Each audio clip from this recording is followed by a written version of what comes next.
Hello friend, good morning. मैं प्रेमचंद, मेरे YouTube channel शिक्षा के प्रसार पर आप सभी का स्वागत है। दोस्तों, आज हम लोग ब्लड जो रुधिर वाहिका है उसको दो पार्टों में डिफाइन करके देखेंगे। शिरा व धमनी। धमनी की जो है पार्ट वो मोटी होती है। हम ये कह सकते हैं धमनी के जो इर्द गिर्द जो सतहें होती हैं, या मैं ये कह सकता हूँ कि सतह जो है धमनी की मोटी होती है और शिरा का पतली होती है। तो इसमें हम लोग डिफाइन देखने चल रहे हैं। देखिए, ये बहुत सी इम्पोर्टेंट चीज़ें हैं, तो आप लिखिएगा ब्लड रुधिर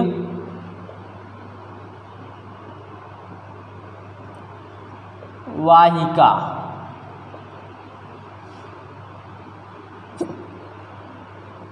देखिए, रुधिर वाहिका जो है इसमें दो पार्ट होंगे रुधिर के। पहला जो है धमनी होगी। धमनी में दो प्रोसेस होगा, या हम कह सकते हैं फुसफुस धमनी में। क्या? फुसफुस धमनी के अतिरिक्त सभी धमनियों में ब्लड शुद्ध होता है। फुसफुस धमनी में क्या? फुसफुस धमनी में, या हम कह सकते हैं फुसफुस धमनी को छोड़ करके सभी धमनियों में क्या होता है? ब्लड शुद्ध होता है। राइट। तो यहाँ आप लोग लिख लीजिएगा कि फुसफुस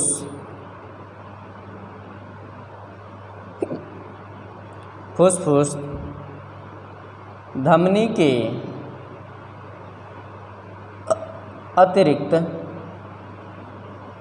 अतिरिक्त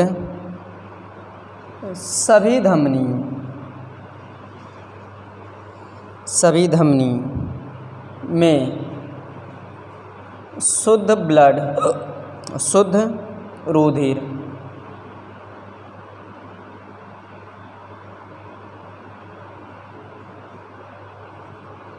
होता है। ओके। देखिए, इसमें जो है ये मान लीजिए कि रुधिर की, या हम कह सकते हैं धमनी की, ये धमनी है आपकी और ये धमनी की सतहें हैं। क्या? सतह। और ये सतह जो है मोटी होती है। धमनी की जो है सतह वो क्या होती है? मोटी होती है। और इसमें रक्त दाब धमनी में मापा जाता है, यानी कि रक्त दाब मापा जाता है इस धमनी में। ओके। हिचकी आ रही है, थोड़ी सी प्रॉब्लम है।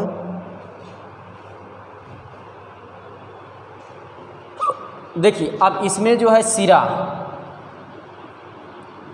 शिरा जो है दोस्तों, फुसफुस शिरा। क्या? फुसफुस शिरा को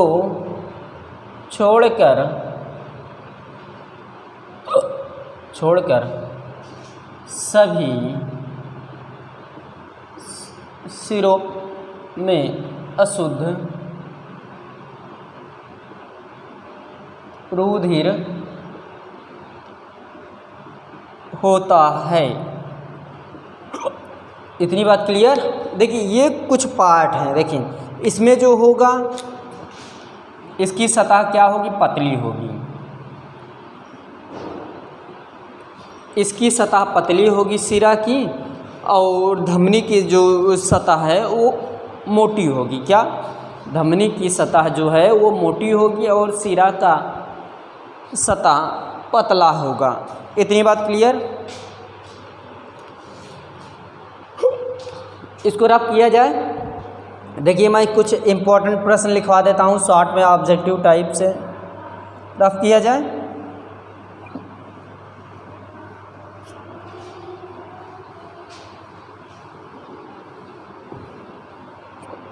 देखिए, अगर मैं ये कहूँ सबसे बड़ी धमनी कौन सी है?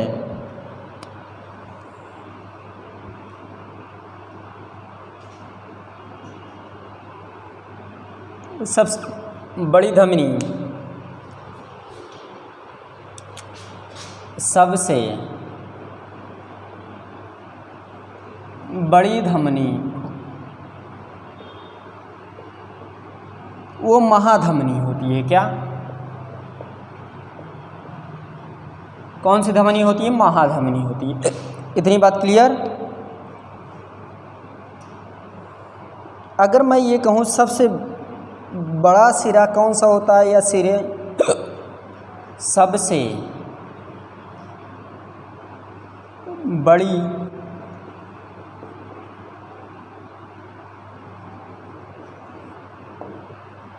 बड़ा सिरा,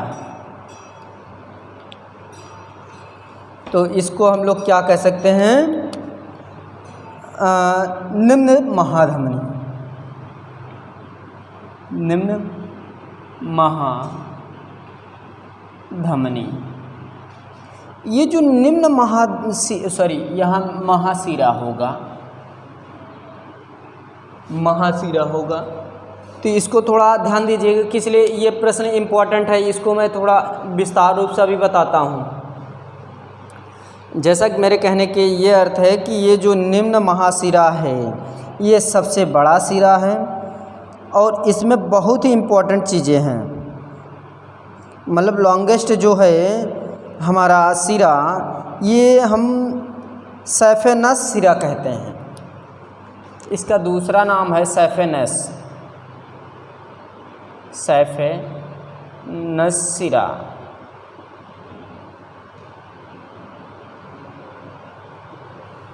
सैफेनस सिरा होता है। ओके, देखिए ये प्रश्न इम्पोर्टेंट है। अब इसमें मैं ये कहूँ कि कुछ ऑब्जेक्टिव क्वेश्चन करवाऊँ। पहले ये समझ में आया कि नहीं, सबसे बड़ी धमनी महाधमनी, सबसे बड़ा सिरा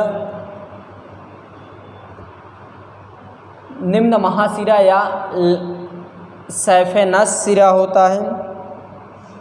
देखिए मैं कुछ ऑब्जेक्टिव प्रश्न करवाता हूँ, देखिएगा थोड़ा। देखिए ऑब्जेक्टिव क्वेश्चन करना बहुत ही अनिवार्य होता है। ऑब्जेक्टिव क्वेश्चन करना बहुत ही अनिवार्य होता है, इसलिए मैं टॉपिक वाइज उठा करके मैं प्रत्येक प्रश्नों का उत्तर दूंगा। देखिए मान लीजिए कि मैं शॉर्ट में करता हूँ। देखिए इनमें से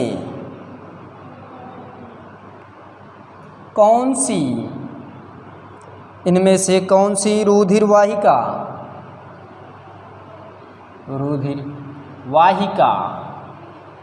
क्या रुधिरवाहिका हृदय से यकृत में रुधिर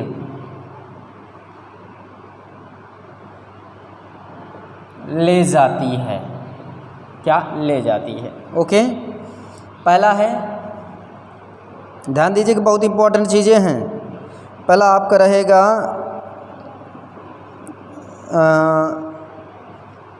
लंग्स, दूसरा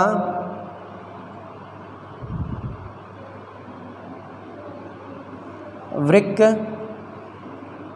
धमनी, तीसरा महाधमनी,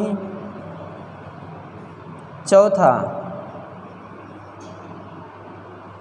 हम चौथा मान लेते हैं एनओटी। देखिए ऐसे प्रश्न मैं आपको मतलब ये प्रश्न ऐसे तो आएगा ही, लेकिन मैंने ऐसे प्रश्न पूछे जाने वाले पर कुछ मैंने एक चित्र बनाया था, या हम कह सकते हैं एक डायग्राम बनाया था मैंने। ये यानी कि मेरे कहने का अर्थ ये है कि वृक्क से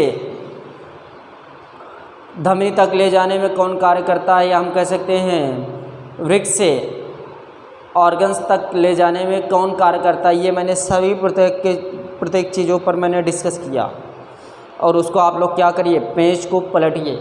देखिए यहाँ पर बताया जा रहा है इनमें से कौन सी रुधिरवाहिका हृदय से यकृत में रुधिर ले जाती है। तो आप हमेशा जानते हैं और हमेशा जानते रहेंगे, क्योंकि मैंने बताया आपको वृक्क धमनी जो है ये बहुत इम्पोर्टेंट है। इसी बेस पर सभी कार्य होते हैं। मैं इसको और थोड़ा लॉन्गेस्ट में बता देता हूँ किस लिए ये पर्सन थोड़ा इम्पोर्टेंट है जो यकृत है।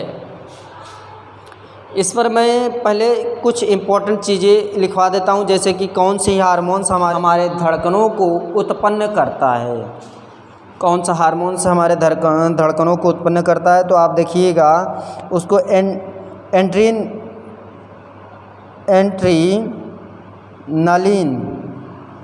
ये मैं पिछली क्लास में पढ़ा चुका हूँ। जो बच्चा नहीं जानता वो मेरी पिछली क्लास अटेंड करके आएगा, तभी समझ में आएगा, फिर अन्यथा कुछ चीज़ें बाउंस हो जाएंगी।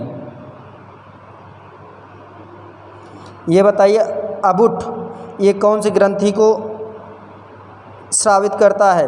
तो थायरॉक्सिन ग्रंथि। ये सभी मैंने बताया आपको, बहुत पहले ही बता दिया। देखिए मैं एक नई टॉपिक स्टार्ट करने जा रहा हूँ। देखिए इसमें बहुत ही इम्पोर्टेंट चीज़ें हैं, समझने की कोशिश करिएगा। रक्त दाब या रुधिर दाब, रक्त दाब या रुधिर दाब। ब्लड प्रेशर जिसको कहते हैं, ब्लड प्रेशर, ब्लड प्रेशर।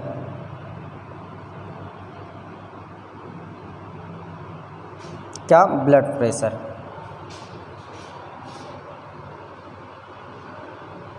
रक्त दाब या रुधिर दाब।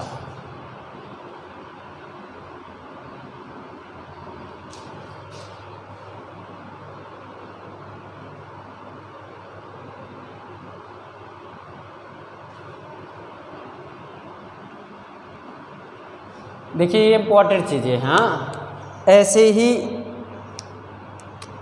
इसको आप इम्पोर्टेंट मानिएगा, क्योंकि ये आपसे बहुत ही पूछे जाते हैं। जैसे कि आपसे ये कह दिया जाए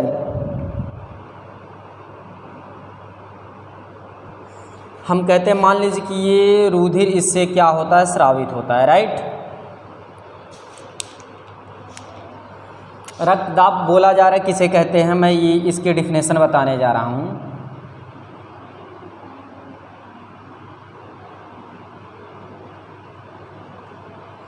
ये क्या है? रक्त है, यानी कि रुधिर। तो इसको आप देख लीजिए, रुधिर द्वारा रुधिर वाहिकाओं का, मान लीजिए कि ये रुधिर है, ये इसकी रुधिर वाहिकाएं हैं, ये इनके सतह क्या कर रहे हैं, दाब डाल रही हैं। अब ये लगेंगी यहाँ पर प्रेशर, जब यहाँ पर प्रेशर लगेंगी तो ये प्रेशर में मेरा क्या कहलाएगा, ये मेरा रुधिर दाब या रक्त दाब कहलाएगा। रुधिर द्वारा रुधिर वाहिकाओं की दीवारों पर लगा दाब क्या कहलाता है? रुधिर दाब कहलाता है या रक्त दाब कहलाता है।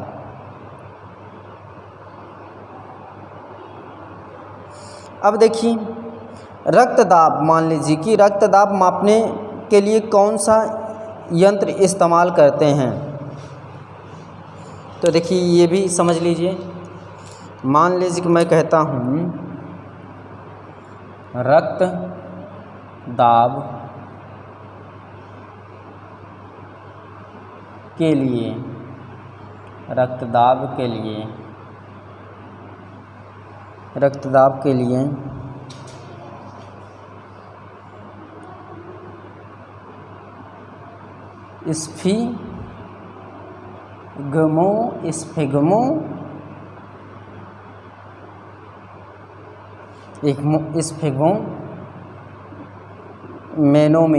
स्फेग्मोमेनोमीटर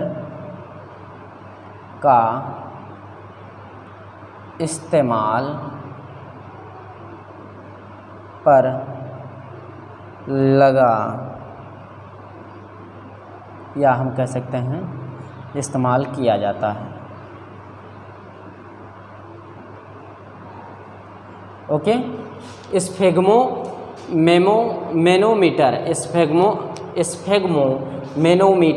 ये हमारे रक्त दाब को क्या करता है, मतलब ये इस्तेमाल कर सकता है, या इसके माध्यम से हम लोग क्या करते हैं, प्रेशर को नापते हैं, प्रेशर को क्या करते हैं, मापते हैं। रक्त दाब के लिए स्फेग्मोमेनोमीटर का इस्तेमाल करते हैं। इसका हम लोग इस्तेमाल करते हैं ब्लड, जैसे मान लीजिए कि अच्छा मैं एक प्रश्न आपसे पूछूं कि जो ब्लड है, राइट, ब्लड जो है, ब्लड प्रेशर किस हैंड में नापा जाता है?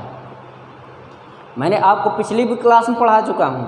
हर तथ्य आपके आगे मिलेंगे, सभी आगे आएंगे, सभी तथ्य आगे आएंगे।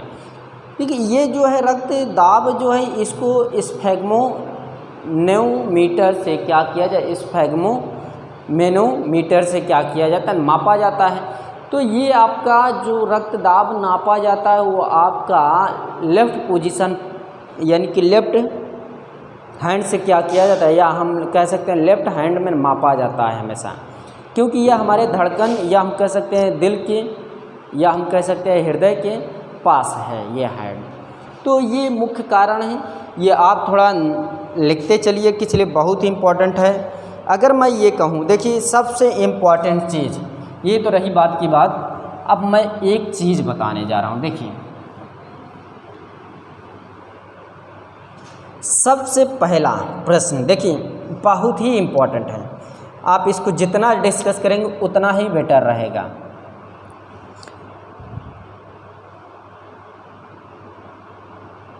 अगर मैं कहूँ blood pressure of normal adult, तो ये मेरे कहने का अर्थ ये सामान्य वयस्क का रक्त दाब कितना होता है। सामान्य मनुष्य का क्या, सामान्य मनुष्य का रक्त दाब, रक्त दाब क्या, रक्त दाब कितना होता है। तो इसको आप समझिए थोड़ा विस्तार रूप से। तो यहाँ पर ये होता है 120/80 mmHg, और आप जानते हैं कि ये हमारा क्या है, ये हमारा हाई लिमिट है, और ये क्या है, लो लिमिट है, लो लिमिट है। देखिए ये दोनों भिन्न भिन्न हैं, ये हाई है, ये क्या है, लो है। अगर मैं कहूँ कि रक्त दाब सामान्यतः जो स्थिति होती है इसको हम कहते हैं उच्च स्तर, इसको निम्न स्तर कहते हैं। तो आपसे ये प्रश्न बहुत ही ज़्यादा पूछा जाएगा। अगर मैं कहूँ कि ये mmHg क्या है, ये खासतौर ये बायोलॉजी में mmHg लिखा जाता है। क्यों, अब इसको आप लोग ध्यान दीजिएगा, इसलिए ये बहुत ही इम्पोर्टेंट है दोस्तों। इसको आप नहीं पढ़ें तो आपका कुछ ना कुछ पॉइंट क्या होगा, छूट जाएगा। देखिए मैं अब यहाँ पास एक तथ्य लेता हूँ, mmHg क्या होता है, mmHg क्या होता है। आप हेडिंग डालिएगा mmHg क्या है। तो mmHg क्या है,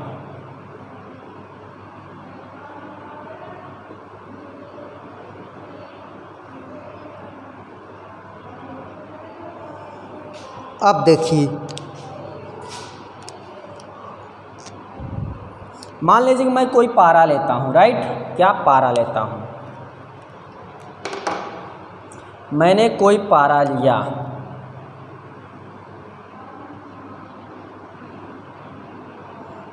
और इसमें मान लीजिए पारा भर देते हैं, मतलब कोई बरनी है या हम कह सकते हैं नॉर्मल रूप से बरनी लेते हैं। तो इसमें क्या करते हैं, पारे को क्या करते हैं हम लोग, भर देते हैं, पारे क्या कर देते हैं, भर देते हैं।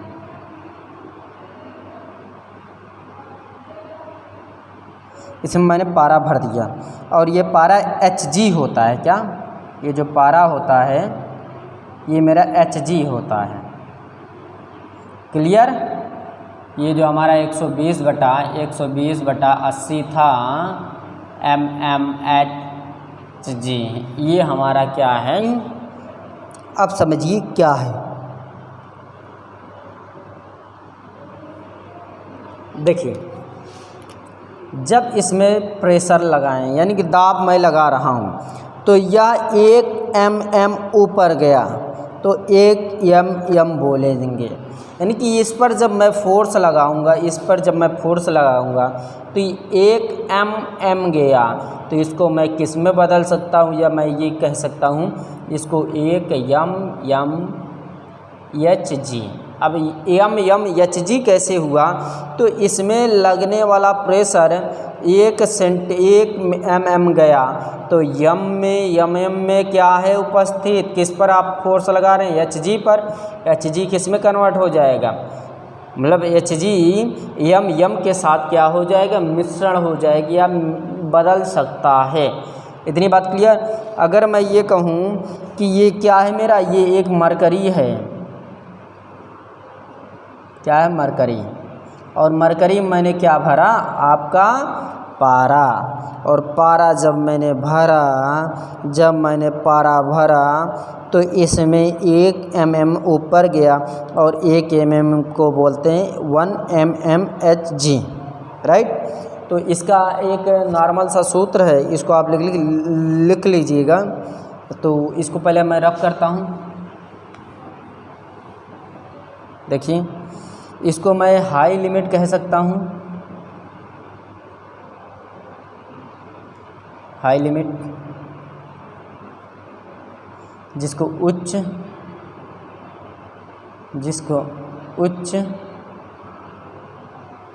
दाब कह सकते हैं, या उच्च स्तर, देखिए ज़्यादा बेटर है, उच्च स्तर बटे, और क्या है ला लिमिट, यानी कि निम्न स्तर। इतनी बात क्लियर। ये आपका फार्मूला है एक सामान्य मनुष्यों का। उच्चतम मतलब उच्च बोलेगा तो वो 120 हो जाएगा, अगर निम्न बोला 80 हो जाएगा। ये आपको क्या करना है, याद रखना है। इतनी बात क्लियर हुआ कि नहीं, क्लियर हुआ कि नहीं। इसको या में लगा सकते हो क्या, या की स्थिति से या के दृष्टि से तुम ये बोल सकते हो तुम लोग कि इसको मैं संकुचन, क्या संकुचन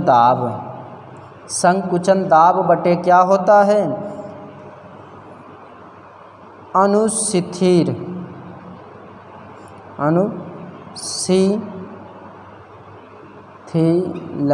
अनुशिथिलन दाब। इतनी बात क्लियर। अनुशिथिलन दाब जो है ये प्रोसेस थोड़ा चेंज है, क्योंकि ये 120 होता है, 120 होता है, और ये क्या होता है 80 होता है, क्या 80, ये अनुपात है। ओके, और इसमें आप थोड़ा अनुपात, ये एक स्वस्थ मनुष्य का है दोस्तों, 120/80, और 120 क्या है उच्चतम स्तर है, और 80 क्या है निम्नतम स्तर है। इसको मैं आने वाले क्लास में थोड़ा ये समझाऊँ, शुद्ध ब्लड क्या होता है, कैसे होता है, ये देखेंगे। फिर आने वाले समय में हम लोग एज में परिवर्तन थोड़ा देखेंगे, किस लिए एज में परिवर्तन की स्थिति में थोड़ा इम्पोर्टेंट है, किस लिए अगर एज की स्थिति आप नहीं पढ़ें तो आप थोड़ा सा सस्पेंसिव हो जाएंगे। तो मैं ये कहता हूँ कि आपको मेरी क्लास यदि नहीं पसंद आ रही है तो आप कमेंट करिए दोस्तों। मैंने आपको एक बार नहीं, 2 बार नहीं, सैकड़ों बार बताया कि यदि क्लास ना समझ में आ रही हो तो प्लीज़ आप क्या करिए, कमेंट करिए, तभी मैं आपके बातों को क्या करूँगा, देखूँगा या सुनूँगा या महसूस करूँगा, तब उसके बाद मैं आप पर क्या करूँगा, विचार करूँगा। क्लियर हुई बात मेरी? तो दोस्तों, यदि मेरी क्लास पसंद आ रही हो, इसको आप अधिक से अधिक क्या करिए, शेयर करिए, और जो भी समस्याएं आप हमारे कॉन्टैक्ट नंबर पर SMS या कॉल कर सकते हैं। जो भी एनी प्रॉब्लम आप लोग शेयर कर सकते हैं। और हम लोग जल्द ही आने वाले हैं। देखिए मैं बहुत दिनों से कह रहा हूँ कि जल्द आने वाला हूँ आपके सामने लाइव। आएगा किस लिए आप मेरा साथ नहीं छोड़ रहे हैं। मैं आ रहा हूँ बहुत जल्दी। प्लस्तर स्टार्ट होने वाला है, या हम कह सकते हैं कुछ कमरों का हो चुका है, मेरे रूम का भी बाकी है। क्योंकि हम लोग बाहर से स्टार्ट कर दिए हैं। अंदर तो पहले ऊपर ज़मीन, फिर नीचे, फिर बाहर के बाद एकदम अंदर। ये प्रोसेस है, अभी प्रोसेस जारी है। तो बहुत ही जल्द उम्मीद है कि आ जाएंगे बहुत ही जल्द लाइव। तो दोस्तों यदि मेरी क्लास पसंद आ रही हो प्लीज़ इसको अधिक से अधिक क्या करिए, फैलाएँ और देखते रहिए मेरे यूट्यूब चैनल, हंसते रहिए, मुस्कुराते रहिए और देखते रहिए मेरे यूट्यूब चैनल शिक्षा का प्रसार। आज क्लास यहीं पर समाप्त करते हैं। Thank you very much. धन्यवाद दोस्तों, धन्यवाद।